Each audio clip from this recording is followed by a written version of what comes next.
There's something about having land and sea. Never having to choose between digging in or looking out. Here, you can go where the spirit or the wind moves you. To the tops of the trees, along secluded beaches, or into more wild and scenic rivers than anywhere else in the western United States. We're the closest place to the sunset while still keeping your feet dry, and a destination where anyone can begin. We share more than we keep, so you can see more than you imagined.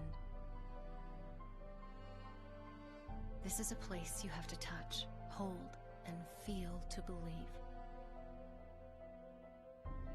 The entire shoreline of the West Coast's best coast is open to you, and playgrounds made of forests are waiting for you. Escape to Curry County and don't leave anything out.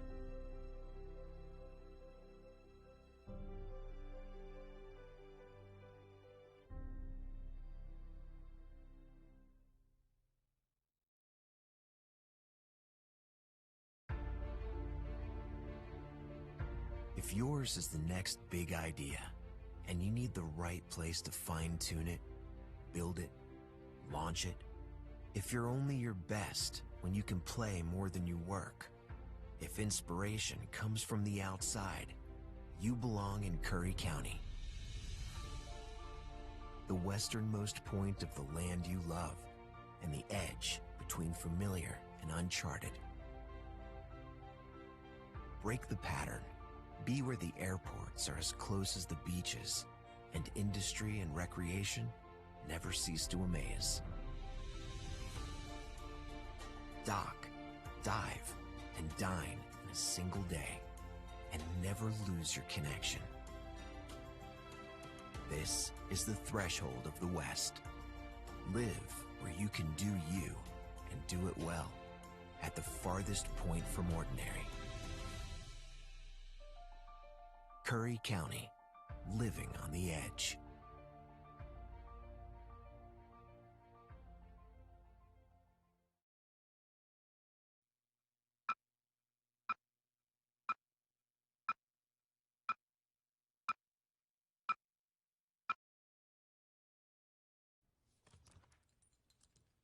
There's a shelter pet who wants to meet you.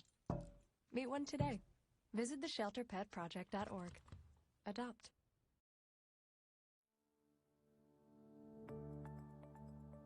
Wildfire, as everyone knows, has emerged as one of the big major issues affecting Oregon and, for that matter, all western states. A real actionable response that's including how do we fight fire, actively managing our forests so that we don't have the fuels out there, and how are we going to protect communities from smoke exposures. The council is really set up to have a comprehensive strategy that's based on action and based on protecting our communities.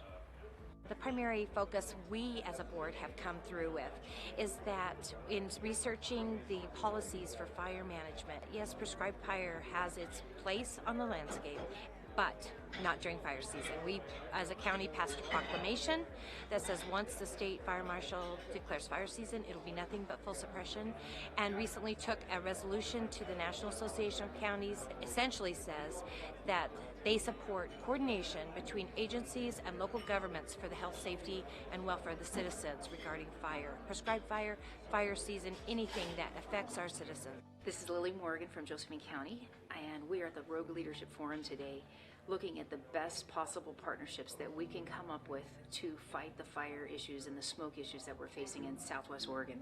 So looking forward to coming up with solutions and the partnerships to get the job done so we don't face what we have the last few years with catastrophic fires and smoke that invades our communities for months to come. So this is a good opportunity, and we hope to be successful in the outcome.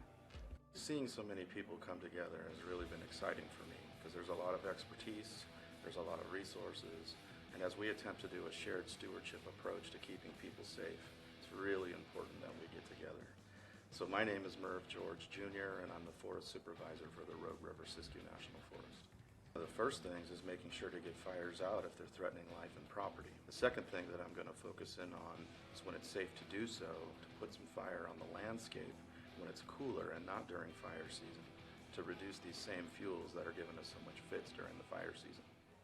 Bob Horton, I'm the fire chief of Jackson County Fire District 3 in Southern Oregon. The challenges that are facing us in terms of the mega fires and the wildfires that we've been experiencing out in this valley, particularly in the last couple of years, but across the state and across the region, incredibly concerning to us in the fire community, those in our communities in general, our constituents and our patrons are extremely concerned, as they ought to be. And really the takeaway from the work that's being done now is this is an extraordinary collaboration of dozens on dozens of interested stakeholder groups who are coming together with a common purpose.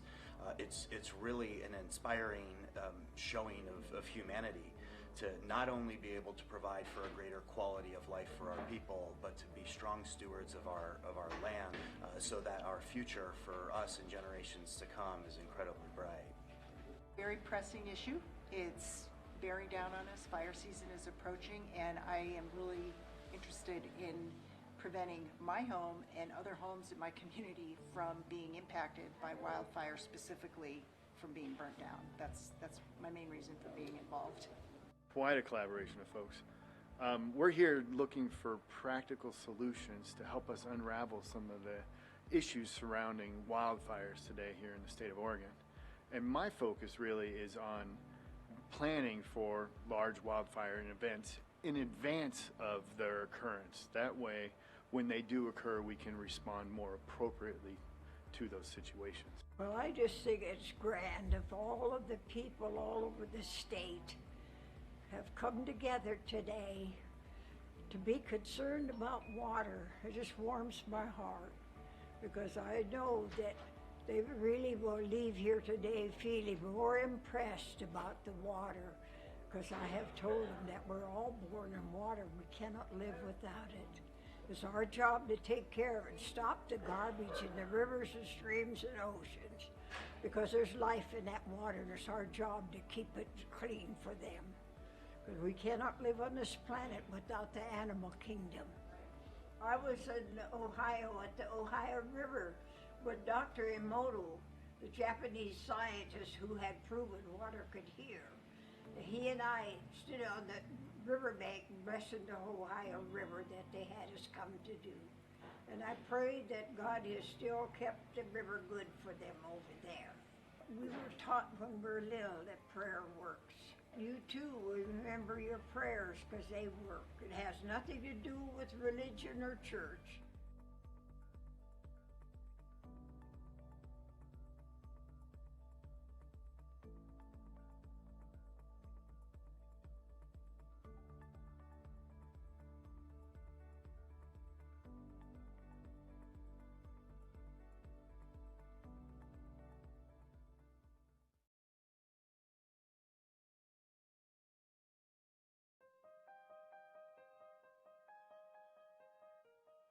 Why do counties matter?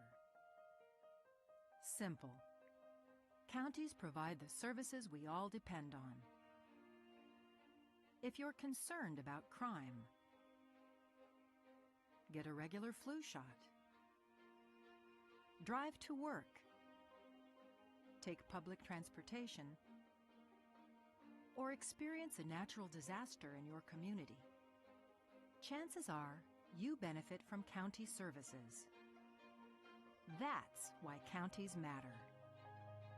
With America's system of federalism, counties are a key level of government, serving the people directly. So, do you vote? Had a recent hospital stay? Know someone in a nursing home? More reasons why counties matter. There are 3,069 counties across the country, with populations big and small. Most of us live and work in one.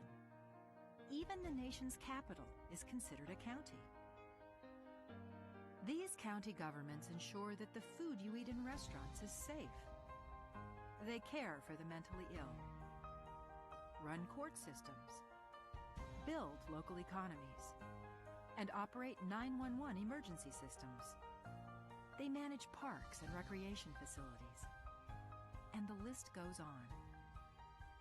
Thing is, counties serve the American people in so many ways, keeping our communities healthy, vibrant, safe, and fiscally sound. That's why counties matter.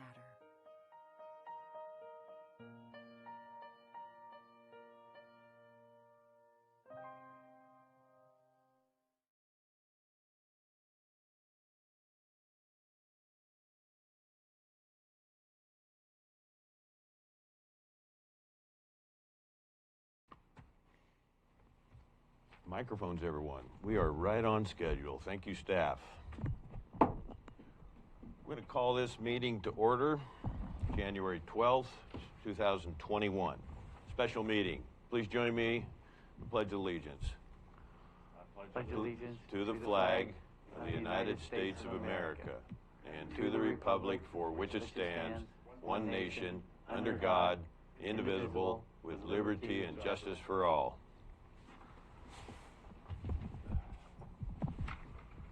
Well, welcome everyone. Introductions. To my far left is Finance Director Brad Rickert. To my immediate left, Commissioner Christopher Pash. To my immediate right, welcome again, Commissioner John Herzog. To his right, County Legal Counsel John Huddle. To his right, Staff Jesuit. In the audience, we have, it's hard for me to keep saying Deputy Treasurer, but Treasurer Debbie Crumley. Welcome everybody. I'm going to give some real good news here on a COVID report real quick. We just got this information late yesterday afternoon, and after a little bit of a series of misprints, the news remained very good. It's a COVID-19 report. Curry County is one of the few counties in the state that's actually dropping 2 levels from extreme to moderate. We've double-checked that because the news is almost too good to be true. But the 4 categories most would remember are low, moderate, high, and extreme. So that is very good news for our local companies, and the levels will be effective from January 15th, so this coming Friday, for a 2-week period. So we received that from the governor's office yesterday afternoon. So, quite an honor to be sitting here today. It's a very important day for our county, and I think we can move our county forward. Very confident in that. We know our country is greatly divided. In our local communities, however, this is where we can make some very positive differences. It takes hard work. As we humbly occupy the seats of this bench, we want the people to know we're doing our very best to be guided by strong principles. As the Curry County Board of Commissioners, we and our staff are meeting and working today to appoint the most qualified possible person we can for the candidate treasurer vacancy, Curry County. A reminder, this is an elected position. Whoever we select likely, hopefully, will serve for 2 years until early, about this time in 2023, 2 years. If he or she wishes to continue as a Curry treasurer, would need to file for re-election by Tuesday, March 8th, 2022, which is the county candidate election filing deadline. Again, that decision would be their choice. Yesterday it was necessary to change the start time from 2 o'clock this special meeting, to 11 o'clock today due to the number of applicants. We have a total of 5. That time change, we do apologize for any inconvenience. Each of the 5 interviews is allowed for 45 minutes. We've set the times in the order the applications were received by HR Director Julie Swift. The format for each interviewee or applicant is relatively simple. Deputy Treasurer Debbie Crumley will give each candidate a 5-minute orientation of the specifics of the job and answer any questions that they may have. We'll then proceed with questions from the commissioners, starting with the chair, yours truly. Again, to keep this process fair, we essentially will be asking the same questions of all and each candidate. In order that the earlier interview applicants are not disadvantaged, I'm asking our board for a separate executive session for each candidate.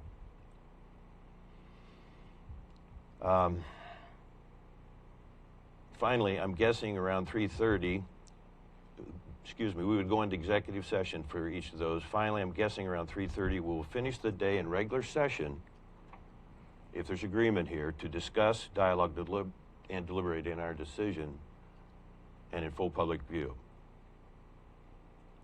Please note, however, there's no public participation in this process.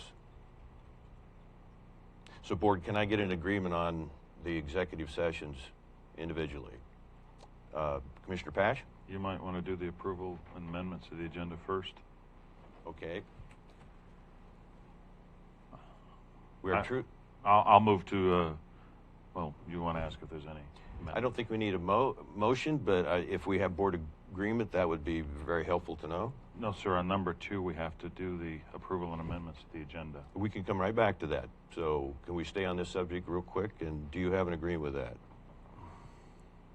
I'm in agreement to go in executive session to protect each applicant from their questions being viewed by, and answers being viewed by others, yes. Thank you. I have a question for clarification. Is it the board's, I understand the purpose of exec sessions to keep things fair, and I know we have a balance between fairness and openness.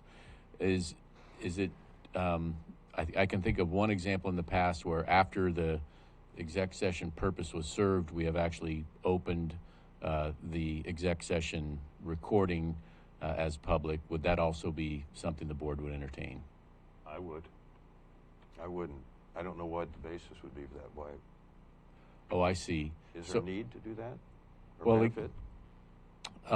Well, these are public. You know, they're replacing an elected official, and I'm just thinking of the balance of transparency and fairness, and so that's just a question. So, do you think that we would then? Okay, so those separate interviews would be available to the public after we make our decision. Right, but in the interest of fairness, they wouldn't be disclosed until everyone's gone through the process. I understand. That's good, and that was the basis for our taking this path, I think. Okay, so good. That's just for clarity. Just so usually the idea is what's spoken about in public in exec session doesn't get spoken about, but here at least, because of the nature of the position, after everyone's had a fair opportunity, then it would be posted on our website. Likely, I don't think we do a video. It'd be a minutes on the cassette. Thank you very much. Commissioner Pash, did you have something? No, I'm in full agreement with that. That exactly the way council stated that was after we've made a decision, then to let the public see the process of how this board arrived to that decision through the questions that were asked and the answers that were given is very fair to the public. Okay. You're okay too? I'm good. I think we have full agreement, consensus on that. We are truly grateful to have the 5 excellent and brave candidates, emphasis on brave, and who are willing to serve our county. Schedule as follows: 11 o'clock, David Barnes; 11:45, Elizabeth Necketon. Please forgive me if I'm mispronouncing that. I think that's correct. 1:30, George Rhodes; 2:15, Douglas Baker; and 3 o'clock, Larry Minkler. I want to take just a moment to extend a sincere gratitude to our staff. They've handled this all in great stride. I'll refer again to Curry Deputy Treasurer Crumley, Human Resource Director Julie Swift, County Legal Counsel John Huddle, Director of Finance Brad Rickert, and of course staff John Jesuit. More things. This, to get to this day in a short period of time, has been a total team effort. So, Commission Vice Chair Herzog, any questions, concerns, or comments? No, sir. Commissioner Pash, please. Yes, I just have one thing. As you can see, it's already 11:10, so we're eating into the first applicant's time. I'm just wondering if we can extend. Absolutely. So he gets 45, so it would extend actually to about 12:15 would be the meeting if we can wrap this up in the next 5 minutes or so, so that everyone has fair time. That's all I'm asking. Good. Council Huddle, any questions, concerns? All Director Swift's not here right now. Director Rickert, excuse me. You have anything you want to add or questions? No, I don't. For now? No. Okay, thank you. So let's go to the agenda. I need discussion or possible motion on approval or amendment now of the agenda with changes. I have no amendment changes. Neither do I. I'll make a motion, we approve the agenda as. Oh, excuse me. I second. Good. Any further discussion? Okay, so we're going to close the regular session. We're going to go. Roll call, please. Oh, we need to vote. I'm sorry. Commissioner Pash, Aye. Vice Chair Herzog, Yes. Chair Boyce. Yes. Motion carried unanimously. Thank you, John. So we're going to close our regular session, go into executive session ORS 192.660A to consider the appointment of an officer. All righty. Switch sticks.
There's something about having land and sea. Never having to choose between digging in or looking out. Here, you can go where the spirit or the wind moves you. To the tops of the trees, along secluded beaches, or into more wild and scenic rivers than anywhere else in the western United States.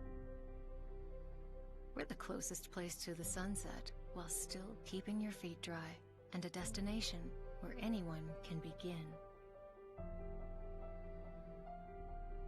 We share more than we keep, so you can see more than you imagined. This is a place you have to touch, hold, and feel to believe. The entire shoreline of the West Coast's best coast is open to you, and playgrounds made of forests are waiting for you. Escape to Curry County and don't leave anything out.